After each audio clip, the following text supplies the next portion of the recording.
হরে কৃষ্ণ। আগামী 13ই ফেব্রুয়ারি শুক্রবার ফাল্গুন মাসের কৃষ্ণপক্ষের একাদশী, বিজয়া একাদশী।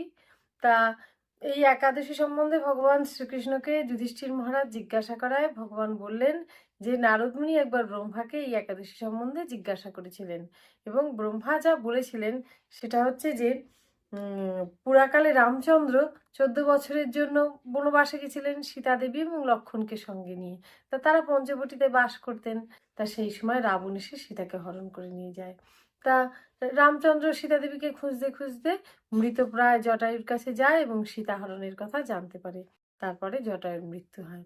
তারপরে রামচন্দ্র সুগ্রীবের সঙ্গে বন্ধুত্ব করেন এবং রামচন্দ্রের কৃপায় হনুমান সমুদ্র পার হয়ে রাবণের লঙ্কাতে যান এবং গিয়ে সেখানে সীতাদেবীকে রামচন্দ্রের অঙ্গুরীয় প্রদান করে আসেন।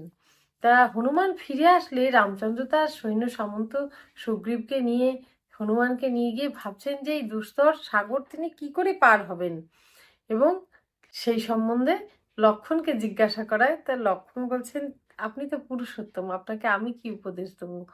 ঠিক আছে, বগদালভ্য নামে এক ঋষি এই কাছে আছেন, তার কাছে আপনি যান, তাকে জিজ্ঞাসা করুন।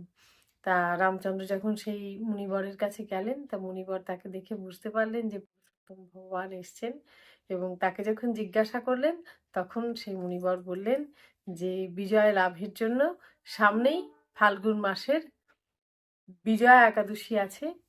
তা এই একাদশী ব্রত পালন করলে বিজয় লাভ হবে, এবং সেই জন্য তিনি ব্রতের বিধান বললেন যে সোনা রূপো বা মাটির ঘটের উপরে নারায়ণের বিগ্রহ রেখে তাকে যথারীতি পুজো করতে হবে, এবং তারপর পুজো হয়ে গেলে বেদজ্ঞ ব্রাহ্মণকে সেই বিগ্রহ দান করে দিতে হবে।